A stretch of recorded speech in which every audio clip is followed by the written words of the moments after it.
Good evening friends, कैसे हैं आप लोग। आशा करता हूँ अच्छे होंगे। हम पढ़ रहे थे द एटॉमिक हैबिट्स, जिसके लेखक है जेम्स क्लियर। आज है हमारा 18वां अध्याय, प्रतिभा के बारे में सच। जो हमारी प्रतिभा है उसके बारे में कुछ सच बता रहे हैं। और ब्रैकेट में है कब जीन्स मायने रखते हैं और कब हुए मायने नहीं रखते। जीन्स जो हमारे पेरेंट्स के थ्रू हमें मिलते हैं, जो हमारे डीएनए होता है या जो हमारी आदतें हैं, जो भी कुछ आदतें हमको वंशानुगत में चलती हैं, तो वो चीज़ें कब मायने रखती हैं और कब नहीं मायने रखती। माइकल फेल्प्स से अनेक लोग परिचित हैं। उन्हें व्यापक रूप से इतिहास के सबसे महान एथलीटों में गिना जाता है। फेल्प्स ने न केवल तैराकी में बल्कि किसी भी खेल में किसी अन्य ओलंपियन से अधिक ओलंपिक पदक जीते हैं। अब माइकल फेल्प्स एक बहुत बड़े प्लेयर हुए हैं, तो उन्होंने न केवल तैराकी में बल्कि और भी गेम्स में उन्होंने और ओलंपियन से बेटर प्रदर्शन किया है और कई गोल्ड जीते हैं, कई पदक जीते हैं उन्होंने उस चीज़ में। कम लोग हिकम अल गुरोज का नाम जानते हैं। अब हिकम अल गुरोज भी एक प्लेयर हुए हैं, लेकिन उनका नाम बहुत कम लोग जानते हैं। लेकिन वे अपने आप में शानदार एथलीट थे, वो बहुत शानदार एथलीट थे अपने आप में। अल गुरोज मोरक्को के धावक थे। वो मोरक्को एक देश है, जो वहाँ के धावक थे, जो 2 ओलंपिक स्वर्ण पदक जीत चुके हैं। जो उन्होंने 2 स्वर्ण पदक जीत चुके हैं और उन्हें मध्यम दूरी के सर्वकालीन महानतम धावकों में गिना जाता है। कई सालों तक मील, 1500 मीटर और 2000 मीटर दौड़ में विश्व रिकॉर्ड उनके नाम दर्ज थे। जो भी रेस होती है 1500 मीटर या 2000 मीटर में, उनका नाम दर्ज था उस चीज़ में। 2004 में ग्रीस की राजधानी एथेंस में आयोजित ओलंपिक खेलों में उन्होंने 1500 मीटर और 5000 मीटर दौड़ में स्वर्ण पदक जीते थे। अब उन्होंने 2030 में ग्रीस की राजधानी एथेंस में जो आयोजित ओलंपिक हुए थे उसमें भी उन्होंने स्वर्ण पदक जीते थे 1500 और 5000 मीटर की रेस में। ये दोनों एथलीट कई मायनों में बेतहाशा अलग हैं। दोनों में बहुत डिफरेंस होता है, मतलब बहुत डिफरेंस है दोनों प्लेयर्स में। जिन्हें पता ना हो उनको बता दें, एक ने ज़मीन पर और दूसरे ने पानी में प्रतिस्पर्धा की। अब जिन्हें पता नहीं है उनको लेखक बता रहे हैं कि एक तो ज़मीन का प्लेयर है और एक पानी का है, तो दोनों ने अपने अपने क्षेत्र में अच्छा प्रदर्शन कर रखा है। लेकिन विशेष रूप से वे लंबाई में काफ़ी भिन्न है। उनकी जो लंबाई है उसमें वो काफ़ी भिन्न है। अल गुरोज 5 फुट 9 इंच लंबे हैं। जो अल गुरोज हैं वो 5 फुट 9 इंच लंबे हैं। फेल्प्स 6 फुट 4 इंच लंबे हैं और जो फेल्प्स हैं वो 6 फुट 4 इंच लंबे हैं। लंबाई में 7 इंच के अंतर के बावजूद दोनों लोग एक मामले में समान हैं। लंबाई में जो है वो 7 इंच का अंतर है दोनों की हाइट में, लेकिन वो एक मामले में सिमिलर है। वो कौन सा मामला है? माइकल फेल्प्स और हिकम अल गुरोज दोनों समान लंबाई की पैंट पहनते हैं। माइकल और दोनों जो प्लेयर होते हैं वो समान लंबाई की पैंट पहनते हैं। अब ये कैसे संभव है? अपनी लंबाई के हिसाब से फेल्प्स के पैर अपेक्षाकृत छोटे हैं और उनका बहुत लंबा धड़ है। जो धड़ है हमारा, उनका वो बहुत लंबा है, जो तैराकी के लिए एकदम सही है। जो उनके शरीर की बनावट है वो तैराकी के लिए बहुत एकदम सटीक है। अल गुरोज के अविश्वसनीय रूप से लंबे पैर हैं और छोटा ऊपरी शरीर है। अब जो अल गुरोज हैं, वो जो धावक हैं, उनके पैर बहुत लंबे हैं और लेकिन ऊपर का जो शरीर है ना बहुत छोटा है, मतलब ऊपर का अंग के हिसाब से उनके पैर बहुत लंबे हैं। जो दूरी की दौड़ के लिए आदर्श कद काठी, जो लंबी दूरी की दौड़ के लिए बहुत आदर्श कद काठी माने जाते हैं। अब कल्पना करें विश्वस्तरीय ये दोनों एथलीट अपने खेल बदल दें। क्या माइकल फेल्प्स अपनी छोटी टांगों के कारण पर्याप्त परीक्षण के बाद भी ओलंपिक धावक बन सकेंगे? यह असंभव है। अब आप ये इमेजिन कीजिए कि अगर जो तैरने वाले हमारे जो प्लेयर का नाम है अभी पीछे जो बताया था, अगर उनको दौड़ने के लिए बोला जाए तो वो क्या कर सकते हैं? नहीं, क्योंकि ये असंभव है, वो नहीं कर सकते। फिटनेस के लिहाज से देखें तो फेल्प्स 194 पाउंड के हैं, जो गुरोज से 40% भारी हैं। फिटनेस के मामले में देखें तो वो 194 पाउंड ज़्यादा भारी हैं, मतलब 194 पाउंड हैं जो 40% भारी हैं। किससे? जो हमारे गुरोज प्लेयर हैं, भागने वाले धावक। गुरोज 138 पाउंड के कम वजन के धावक हैं। गुरोज मात्र 138 पाउंड के हैं, वो बहुत कम वजन के धावक हैं। लंबे धावक भारी धावक साबित होते हैं। जो लंबे धावक होते हैं वो भारी धावक साबित होते हैं, मतलब जो हैवी बॉडी, और उनका अधिक भार दूर तक दौड़ने के लिए श्राप बन जाता है, जो कि वो ज़्यादा दूर तक नहीं दौड़ सकते, इसलिए वो कुलीन प्रतिस्पर्धा के विपरीत इसमें फेल्प्स पहले ही हार जाएंगे। क्योंकि कुलीन प्रतिस्पर्धा के हिसाब से देखें तो इसमें जो फेल्प्स हैं वो पहले ही हार जाएंगे। इसी प्रकार से अल गुरोज इतिहास के सर्वश्रेष्ठ धावक हो सकते हैं। अल गुरोज जो हैं, जो धावक हैं हमारे, वो इतिहास के सबसे ऊपर सर्वश्रेष्ठ धावक बन सकते हैं। लेकिन वे तैराक के रूप में ओलंपिक की पात्रता हासिल कर पाते हैं, इसमें संदेह है। लेकिन वो अगर ओलंपिक में तैराकी में हिस्सा लें और उसमें भी जीतें तो इसकी बहुत कम संभावना है। 1976 से 1500 मीटर के धावकों की औसत लंबाई 5 फीट 10 इंच है। जो 76 से मानक सेट किए गए हैं उसमें धावकों की औसत लंबाई 5 फीट 10 इंच है। इसकी तुलना में पुरुषों की 100 मीटर की फ्री स्टाइल तैराकी में औसत लंबाई 6 फीट 4 इंच की रहती है। तो दोनों में मतलब बहुत डिफरेंस है। उसके लिए अलग हाइट चाहिए और उस गेम के लिए अलग हाइट चाहिए। तैराक लंबे रहते हैं और उनकी पीठ पर भुजा लंबी होती है। जो तैराक होते हैं वो उनके मतलब वो लंबे रहते हैं, उनकी हाइट लंबी रहती है और भुजाएं भी बहुत मतलब फैली हुई रहती हैं, जो तैरने के लिए आदर्श होती हैं, जो बिल्कुल तैराकी के लिए बिल्कुल सही होती हैं। अल गुरोज ने तैराकी में प्रवेश भी किया होता तो गंभीर नुकसान होता है। और जो अल गुरोज हैं, जो धावक हैं, अगर उन्होंने तैराकी के लिए मतलब उसमें अगर पार्टिसिपेट भी किया होता तो वो बहुत बेकार रहता उसका। सफलता के लिए अपने क्षेत्र को अधिकतम करने की कुंजी प्रतियोगिता के सही क्षेत्र का चयन करना होती है। यह आदत बदलने की तरह ही खेल और व्यवसाय में भी बिल्कुल सत्य है। अब ये चीज़ें जो हैं वो व्यवसाय में भी बिल्कुल सिमिलर काम करेंगी और खेल में भी। आदर्श आदतों का प्रदर्शन करना और उनके साथ जुड़े रहना तब अपेक्षाकृत ज़्यादा आसान होता है जब आदतें आपके प्राकृतिक झुकाव और क्षमताओं के अनुरूप होती हैं। आदतें तब अनुकूल होती हैं जबकि आपका बॉडी भी उस चीज़ के अनुकूल हो, उस चीज़ में ढल सके ईजिली। पूल में माइकल फेल्प्स या ट्रैक पर हिकम अल गुरूज की तरह आप वह गेम खेलना चाहते हैं जहां संभावनाएं आपके पक्ष में होती हैं।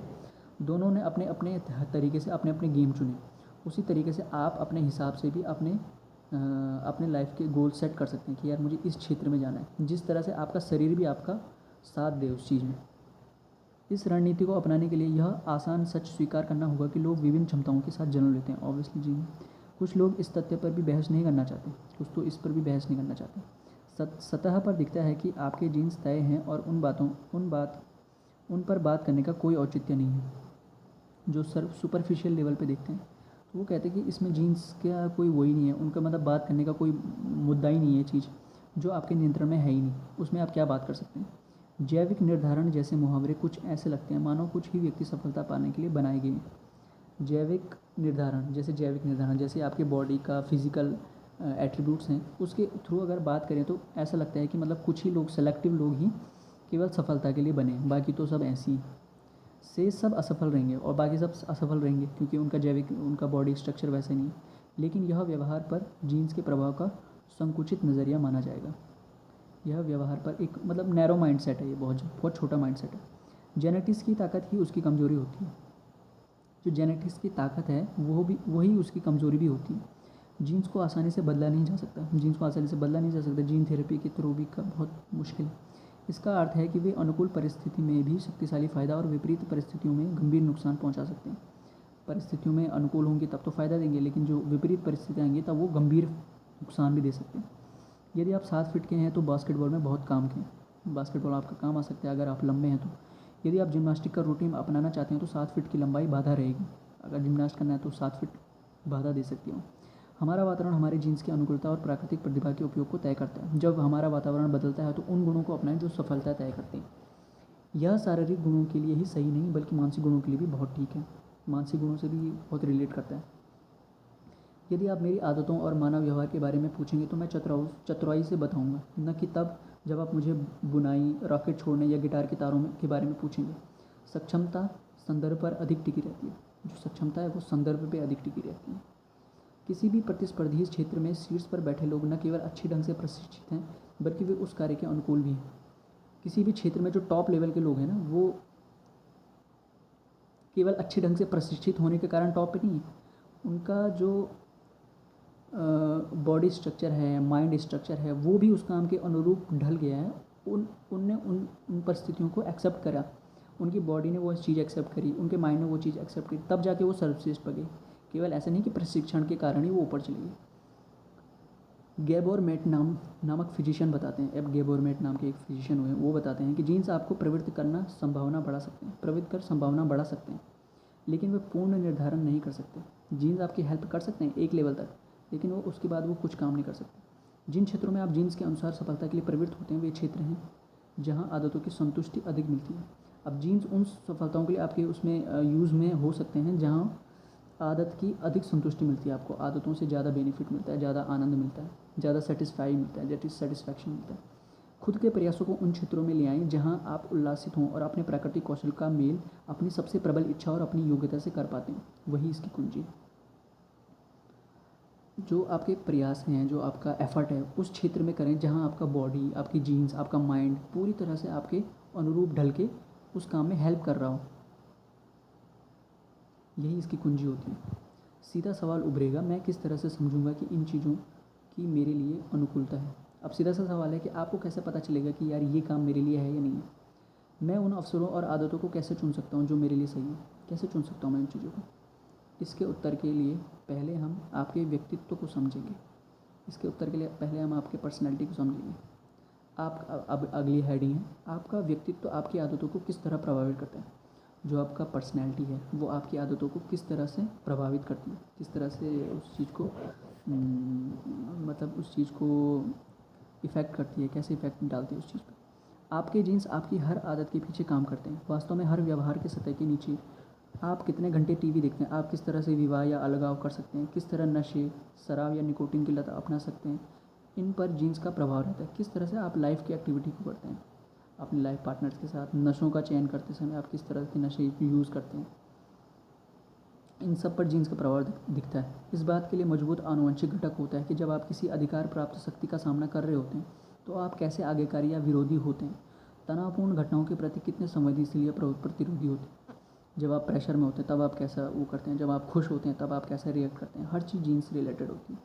आप कितने अति सक्रिय या प्रतिक्रियाशील होते हैं, आप कितने हाइपर एक्टिव होते हैं, कितने रिएक्टिव होते हैं किसी चीज़ के प्रति, और यहाँ तक कि संवेदना से जुड़े अनुभवों के दौरान आप कितने रोमांचित महसूस करते हैं या ऊब महसूस करते हैं। यहाँ तक कि जो सेंसिटिविटी है आपकी, छोटे छोटे क्षणों को आप सेंसिटिविटी लेते हैं या नहीं लेते हैं, ऊब महसूस करते हैं या उल्लास महसूस करते हैं, वो डिपेंड करता है उस चीज़ पर। जैसे कि संगीत कार्यक्रम में भाग लेना, अब आपको किसी अगर म्यूज़िक फंक्शन में जाना है तो वहाँ भाग ले रहे हैं। लंदन में किंग्स कॉलेज में व्यवहार संबंधी जेनेटिक्स के विशेषज्ञ रॉबर्ट प्लॉमिन ने मुझे बताया। अब रॉबर्ट प्लॉमिन एक जीन संबंधी जेनेटिक्स संबंधी एक वैज्ञानिक हुए हैं, प्रोफेसर हुए हैं किंग्स कॉलेज में। तो उन्होंने अब लेखक से क्या बातें करी। यह अब उस बिंदु पर आ चुका है जहां हमने यह देखने के लिए परीक्षण बंद कर दिया कि क्या किसी लक्षण का कोई आनुवंशिक घटक है, क्योंकि हम शाब्दिक रूप से ऐसा कुछ नहीं पा सकते जो हमारे जीन से प्रभावित ना हो। अब उन्होंने क्या बात कही, क्या उस बिंदु पर आया जा चुका है जहाँ हमने देखने के लिए परीक्षण बंद कर दिया। अब उन्होंने परीक्षण बंद कर दिए, मतलब कुछ भी यूज़ नहीं कर रहे हैं वो कि किसी लक्षण का कोई आनुवंशिक घटक है। कोई भी आपके अंदर कोई लक्षण है तो उसका जीन से रिलेटेड या आपके परिवार या आपकी हिस्ट्री से रिलेटेड कोई चीज़ है आपकी, क्योंकि हम शाब्दिक रूप से ऐसा कुछ नहीं पा सकते कि शब्द के द्वारा, प्रशिक्षण के द्वारा, शब्दों के द्वारा हम ऐसा नहीं पा सकते हैं जो हमारे जीन से प्रभावित ना हो, जो हमारे जीन्स हैं उनसे प्रभावित ना हो। तो इन चीज़ों का हम यूज़ नहीं कर सकते हैं। एक साथ बंधे जेनेटिक लक्षणों के आपके अनूठे समूहों को आपको एक विशेष व्यक्तित्व की ओर प्रवृत्त करते हैं। अब आपका जैसे स्ट्रक्चर है, बॉडी स्ट्रक्चर, माइंड है, बॉडी स्ट्रक्चर है, वो आपको कैसे समूहों की ओर, कैसे व्यक्तित्व की ओर उत्साहित करते हैं या प्रवृत्त करते हैं, कैसे बनाते हैं आपको। आपका व्यक्तित्व उन विशेषताओं का समूह है जो परिस्थिति से परिस्थिति के अनुरूप होता है, कंडीशन टू कंडीशन होता है। हर चीज़ आपका ग्रोथ आपकी कैसे हो रही है वो डिपेंड करता है कि आपके जीन्स या आपका आनुवंशिक जो ग्रोथ है वो कैसे हुई।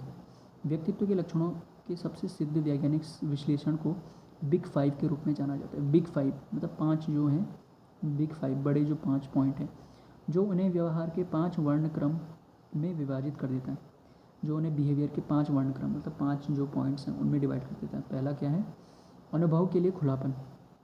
कोई बंद माइंडसेट के होते हैं, कोई ओपन माइंडसेट के होते हैं, तो डिपेंड करता है कि आपका माइंडसेट कैसा है। अब इसके आगे है, एक छोर पर जिज्ञासु और आविष्कारी होने के साथ दूसरे छोर पर सावधान और सतत बने रहना। एक छोर पर तो आपको जिज्ञासा से भरा होना है कि यार ये क्या हो रहा है, कैसे सीखा जाता है ये चीज़। आविष्कारी मतलब किसी चीज़ का आविष्कार करना कि यार मैं क्या कर सकता हूँ अपने रूटीन के लिए, अपने लक्ष्य के लिए, अपने गोल्स के लिए क्या क्या कर सकता हूँ, आविष्कार करना हर चीज़ का। के साथ साथ दूसरे छोर पर जो दूसरा पॉइंट, दूसरा पहलू होना चाहिए आपका, सावधान मतलब अलर्ट कि कुछ गलत तो नहीं हो रहा है, और सतत बने रहना, कंसिस्टेंस बने रहना उसी चीज़ में। तो ये होता है अनुभव के लिए खुलापन, पहला पॉइंट है। दूसरा है कर्तव्यनिष्ठा। कर्तव्यनिष्ठा मतलब कैसे आप कर्तव्य में अपना निष्ठ रह सकते हैं। व्यवस्थित और कार्यकुशल होने से लेकर सहज और स्वाभाविक होना। व्यवस्थित और कार्यकुशल से होकर सहज और स्वाभाविक होना, ये दूसरा पॉइंट है। तीसरा है बहिर्मुखता। बातचीत करने में सहज और ऊर्जावान होने से लेकर एकाकी रहना और कम बोलना। जब बातचीत हो रही है तब आप कितनी एनर्जी से बात कर रहे हैं, और जब चुप रहना तो आप किस तरह से चुप रहना है, साइलेंस में रहना है। उन्हें आप बहिर्मुखी बनाम अंतर्मुखी के तौर पर जानते हैं। आप कितने एक्सट्रोवर्ट हो सकते हैं और कितने इंट्रोवर्ट हो सकते हैं, वो डिपेंड करता है। और चौथा है प्रियता। प्रियता मतलब लवेबल, मित्रवत और दयावान बने रहने से लेकर चुनौतीपूर्ण निर्लिप्त होना। एक पहलू तो है मित्रवत और दयावान, मतलब फ्रेंडशिपनेस होना आपके अंदर और काइंडनेस होना। जबकि दूसरा पॉइंट है चुनौतीपूर्ण से निर्लिप्त होना। कहाँ पे किस कंडीशन से बाहर रहना, किस कंडीशन को छेड़ना नहीं है, कहाँ पे इन्वॉल्व नहीं होना है, वो दोनों कंडीशन होनी चाहिए। पांचवा पॉइंट है मनोविक्षिप्तता। बेचैन और संवेदनशील होने से लेकर, बेचैन और संवेदनशील मतलब सेंसिटिव, और बेचैन मतलब एंजाइटी, आपके अंदर कुछ चीज़ को करने की एंजाइटी या कुछ करने का बेचैनी होनी चाहिए आपके अंदर, से लेकर आत्मविश्वासी, शांत और स्थिर बने रहना। और इसका दूसरा पहलू क्या है, आत्मविश्वासी मतलब सेल्फ कॉन्फिडेंट, शांत मतलब पीसफुल नेचर का होना, और स्थिर बने रहना मतलब स्टिलनेस की स्थिरता आपके अंदर कितनी है। तो ये दोनों पॉइंट, हर पांचों पॉइंट में आपको कॉन्ट्रडिक्शन दिया गया है दोनों छोरों पे। इन 5 गुणों की जैविक बुनियाद होती है। उदाहरण के लिए बहिर्मुखता को जन्म से ही आंका जा सकता है, जो बहिर्मुखता है एक्सट्रोवर्ट को जन्म से ही देखा जा सकता है। यदि वैज्ञानिक नर्सिंग वार्ड में जोर से आवाज़ निकाले तो कुछ बच्चे इस ओर घूम जाएंगे, जबकि अन्य इसके विपरीत हो जाएंगे। जब नर्सिंग वार्ड में बच्चा पैदा होता है तो नर्सिंग जोर से चिल्लाती है, तो कुछ बच्चे इस ओर हो जाते हैं कि यार क्या हो रहा है, और कुछ मुंडी उधर कर लेते हैं कि यार ये नहीं। जब वैज्ञानिकों ने पूरे जीवन काल में इन बच्चों की आदतों पर ध्यान दिया तो आवाज़ की ओर जो बच्चे घूमे, जब नर्स चिल्लाई होगी तो उस तरफ जिन बच्चों ने देखा वो बहिर्मुखी निकले, वो एक्सट्रोवर्ट निकले, और जो विपरीत और दूसरी ओर घूम गए, जिन्होंने मुंडी हटा ली वहाँ से या दूसरी ओर पलट गए, वो अंतर्मुखी मिले, इंट्रोवर्ट मिले। जिन लोगों की प्रियता उच्च स्तरीय होती है उनमें दया, दूसरों का ध्यान रखने का चिंतन और उष्णता रहती है। जिन लोगों की प्रियता उच्च स्तरीय रहती है मतलब लोगों का लवेबल नेचर, या उनमें दया, दूसरों का ध्यान रखने का चिंतन, दूसरों का ध्यान रखना, दया, काइंडनेस और उष्णता मतलब एक वार्मनेस होती है। उन लोगों में उच्च स्तर पर प्राकृतिक ऑक्सीटोसिन स्तर भी मिलता है। प्राकृतिक ऑक्सीटोसिन एक हार्मोन होता है जो हमारे माइंड में सिक्रीट होता है, तो उन्होंने प्राकृतिक रूप से उस हार्मोन की मात्रा ज़्यादा मिलती है। यह ऐसा हार्मोन है जो सामाजिक संबंध में महत्वपूर्ण भूमिका निभाता है। एक ऐसा हार्मोन है जो रिलेशनशिप बिल्डअप करता है, विश्वास का भाव बढ़ाता है, कॉन्फिडेंस का भाव बढ़ाता है, और यह हार्मोन प्राकृतिक अवसाद रोधी के रूप में काम कर सकता है। प्राकृतिक रूप से ये एक अवसाद रोधी के रूप में, अवसाद रोधी बोले तो इसके इंग्लिश में आते हैं, अवसाद रोधी के रूप में काम कर सकता है। आप आसानी से इस बात को समझ सकते हैं कि जो व्यक्ति धन्यवाद के नोट लिखने की आदत या सामाजिक कार्यक्रमों को आयोजन की ओर झुका हुआ होता है, उसमें किस तरह पर ऑक्सीटोसिन होगा। जो सोशल गैदरिंग कर रहा है या लोगों के लिए धन्यवाद का लेटर लिख रहा है, तो उसके अंदर किस लेवल का ऑक्सीटोसिन लेवल होगा, वो आप समझ सकते हैं। तीसरे उदाहरण के रूप में मनोविक्षिप्तता पर विचार करें। यह व्यक्तिगत की ऐसी विशेषता है जो सभी लोगों के विभिन्न स्तरों पर होती है, सभी के अंदर होती है लेकिन अलग अलग लेवल पर होती है। जिन लोगों में मनोविक्षिप्तता ज़्यादा होती है वे बेचैन रहते हैं। मनोविक्षिप्तता अगर ज़्यादा होगी तो वो बेचैन रहेगा और दूसरों की तुलना में अधिक चिंता करते हैं। जो दूसरों की तुलना में अधिक चिंतावान होगा मतलब चिंता ज़्यादा करते हैं। इस विशेषता को एमिगडाला की अति संवेदनशीलता से जोड़ा गया है। एमिगडाला एक पार्ट होता है ब्रेन का, उसकी अति संवेदनशीलता, वो बहुत सेंसिटिव होता है, हाइपर सेंसिटिव होता है। उसकी हाइपर सेंसिटिविटी के साथ जोड़ सकते हैं इस चीज़ को। एमिगडाला मस्तिष्क का वो हिस्सा होता है जो खतरों को नोटिस करने के लिए जिम्मेदार होता है। खतरा जब नोटिस करते हैं तो एमिगडाला वहाँ पे सक्रिय हो जाता है। दूसरे शब्दों में वो लोग जो अपने वातावरण में नकारात्मक संकेतों के प्रति अधिक संवेदनशील होते हैं वो मनोविक्षिप्तता में उच्च स्कोर करने की संभावना रखते हैं। जो अपने वातावरण में क्या करते हैं, नेगेटिव चीज़ों की ओर ज़्यादा एक्टिव होते हैं, वो मनोविक्षिप्तता में हाई स्कोर कर सकते हैं, मतलब मनोविक्षिप्तता की ओर ज़्यादा आकर्षित होते हैं वो लोग। अन्य आदतें सिर्फ हमारे व्यक्तित्व से निर्धारित नहीं होती, लेकिन इसमें कोई संदेह नहीं कि हमारे जीन्स हमें एक निश्चित दिशा की ओर मोड़ते हैं। जीन्स एक लिमिटेड दिशा की ओर ही मोड़ेंगे हमें, क्योंकि जीन्स लिमिटेड होते हैं। गहरी जोड़ों वाली हमारी वरीयता कुछ व्यवहार कुछ लोगों के लिए दूसरों की तुलना में आसान बना देती है।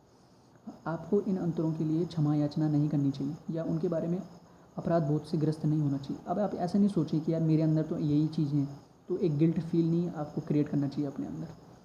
लेकिन आपको उनके साथ काम करना चाहिए, आपको उनके साथ कोरिलेट करना चाहिए, कोरिलेशन के साथ चलना चाहिए। उदाहरण के लिए एक व्यक्ति जो कर्तव्य निष्ठा पर कम स्कोर करता है, उसके स्वभाव से व्यक्तिगत होने की संभावना कम होगी और उसे अच्छी आदतों से जुड़े रहने का वातावरण डिज़ाइन पर अधिक भरोसा करने की आवश्यकता हो सकती है।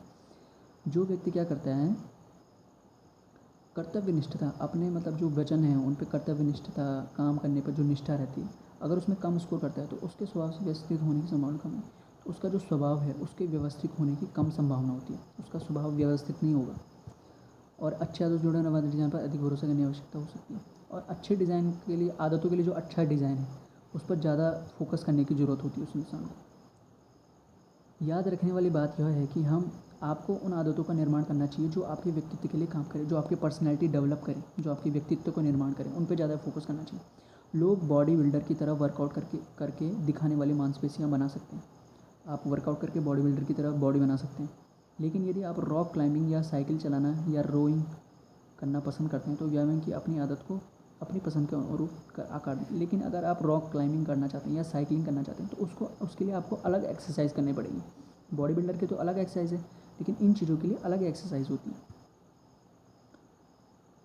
यदि आपका दोस्त कम कार्बोहाइड्रेट वाले आहार का पालन करता है, लेकिन आप पाते हैं कि कम वसा वाला भोजन आपके लिए काम करता है, तो आपको इससे अधिक शक्ति मिलेगी। अगर आपका दोस्त कार्बोहाइड्रेट की चीज़ें ज़्यादा लेता है तो आपकी ज़रूरी नहीं कि आप भी कार्बोहाइड्रेट ज़्यादा लो, आपको जो फील लगता है, जो आपको बॉडी को नीड है, तो उस हिसाब का भोजन आपको लेना चाहिए। यदि आप अधिक पढ़ना चाहते हैं तो शर्मिंदा ना हो। अगर आप अधिक पढ़ना चाहते हैं तो उसके लिए शर्मिंदा क्या होना है। यदि आप नॉन फिक्शन की बजाय रोमांस से भरपूर उपन्यास पसंद करते हैं, जो भी आपको मोहित करता है तो उसे पढ़ें। जो भी आपको पुस्तकें पसंद है, अगर आपको फिक्शनल नहीं पढ़ना या रोमांटिक पढ़ना है तो आप रोमांटिक पढ़िए। वह आदतें चुनें जो आपको सबसे अच्छी लगती हो, न कि वो जो सबसे लोकप्रिय है। ऐसा नहीं कि जो सबसे लोकप्रिय है आप उन आदतों को चुन रहे हैं, बल्कि वो आदतें चुनें जो आपको पसंद है। हर आदत का एक स्वरूप होता है जो आपकी खुशी और संतुष्टि ला सकता है। आदत का एक स्वरूप होता है जो आपके अंदर खुशी ला सकता है, एक सेटिस्फैक्शन ला सकता है। इसकी तलाश करें, इसको खोजें, इसकी मतलब खोज करें इस चीज़ को कि यार किस चीज़ में है जो जिस चीज़ में मुझे खुशी मिले। यदि आदतें चलती रहें, इसलिए आदतें सुखद होनी चाहिए। चौथे नियम के पीछे मूल विचार यही है, आदतें चलती रहेंगी क्योंकि वो आपको पसंद है, इसलिए आपको उन आदतों को करने में कोई डिस्टर्बेंस नहीं होता। यही चौथे नियम का मूल विचार होता है। अपनी आदतों को अपने व्यक्तित्व के साथ जोड़ना अच्छी शुरुआत है, लेकिन यह कहानी का अंत नहीं है। अपनी आदतों को अपने पर्सनैलिटी के साथ जोड़ना अच्छी आदत है, लेकिन ये कहानी का अंत नहीं है। अभी कहानी बाकी है, अभी पिक्चर बाकी है मेरे दोस्त। उन परिस्थितियों को खोजने और डिज़ाइन करने के लिए आप अपना ध्यान केंद्रित करें जहां आप प्राकृतिक रूप से अनुकूल हैं। उन परिस्थितियों को खोजने के लिए डिज़ाइन करें अपना माइंड, अपना ध्यान उन चीज़ों पे केंद्रित करें जहाँ प्राकृतिक रूप से आप अनुकूल हैं। बॉडी आपका अनुकूल है, माइंड आपका अनुकूल है, आपका नेचर अनुकूल है। उन चीज़ों को लेकर कैसे वह खेल ढूंढें जिसमें संभावनाएं आपके पक्ष में हो। आप कैसे वो खेल ढूंढें जिसमें संभावनाएं आपके पक्ष में। तो गाइस आज चैप्टर थोड़ा ज़्यादा लंबा होता है, तो इसको हम कल लेंगे। आज के लिए इतना ही। आशा करता हूँ आज का टॉपिक आपको अच्छा लगा होगा। So thank you so much guys, good night.